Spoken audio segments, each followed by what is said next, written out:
I'm Chaz Klimczak, and I hereby declare May National Horror Movie Education Month.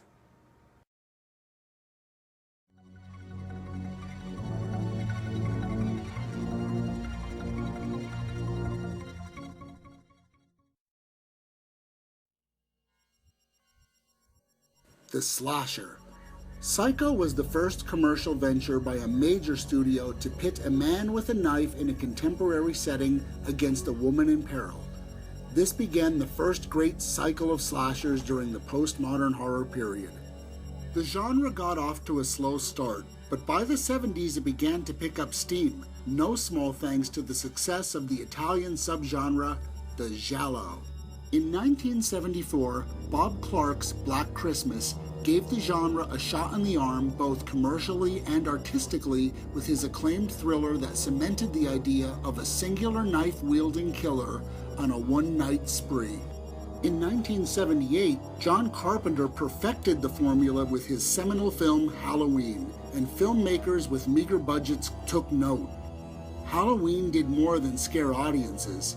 It made a few unknown filmmakers the talk of Hollywood.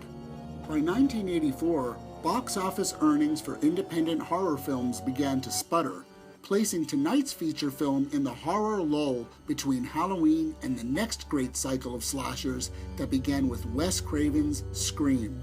Tonight on Klimczak's Killer Collection, we're going to take a look at the 1986 slasher, Slaughter High.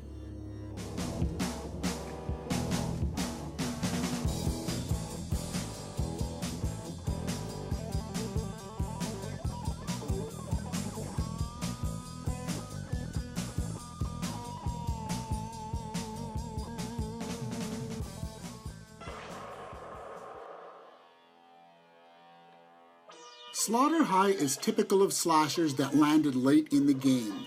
It follows established genre rules and reeks of the 80s, right down to the hair metal theme song.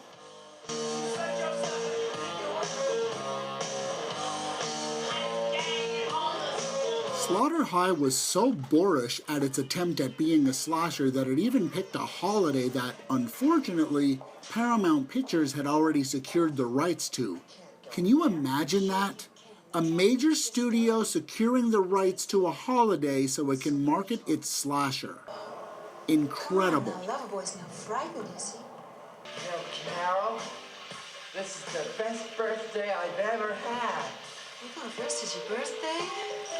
Oh yeah, they covered the birthday angle too.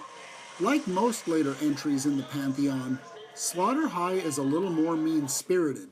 And this is likely due to censorship issues that filmmakers from both the UK and America were dealing with.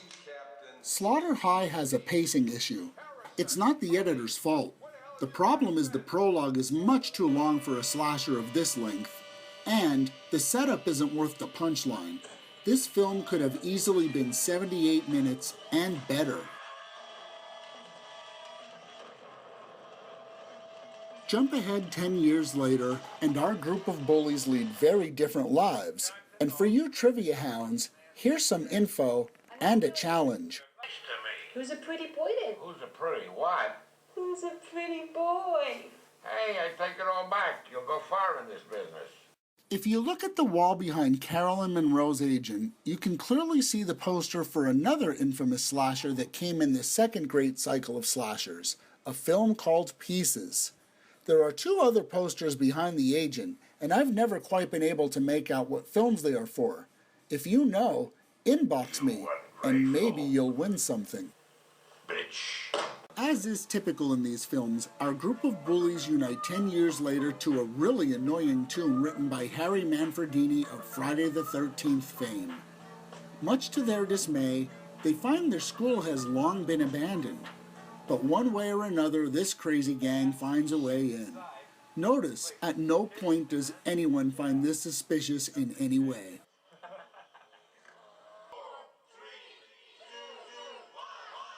After midnight, the adult fun and games begin, but it doesn't last long because someone is out to sabotage this good time, and it is definitely not an April Fool's joke.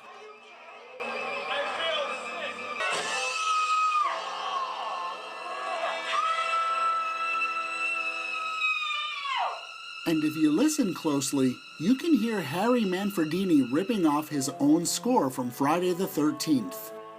My picture. He's gonna get me next. Things begin to play out exactly like you'd think, so this is a good time for some history on the film. Interestingly enough, almost all of the cast are British actors faking American accents.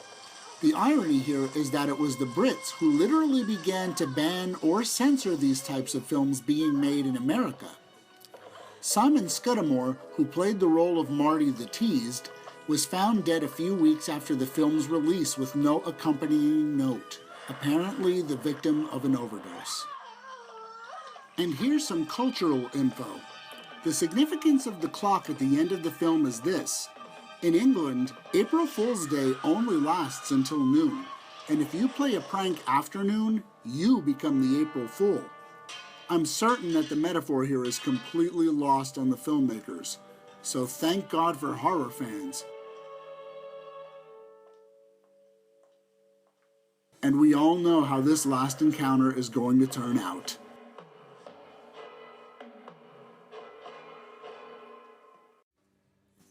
Before I rate this film, let me explain how my rating system works. Slashers are rated on a scale of 1 to 5 slashes. Now, I like all of these films, so even a 1-star rating is still a decent rating.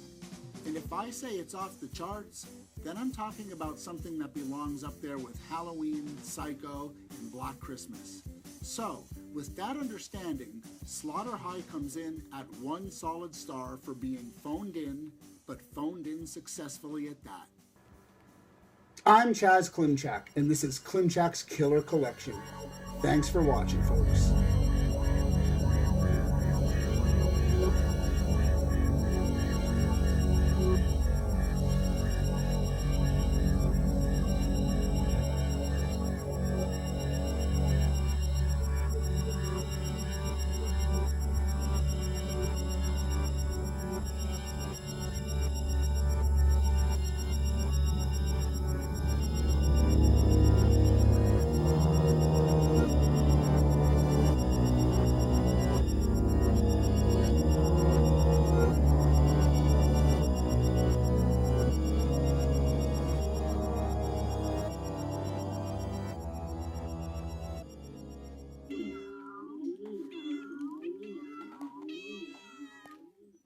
Night, Mr. Wama.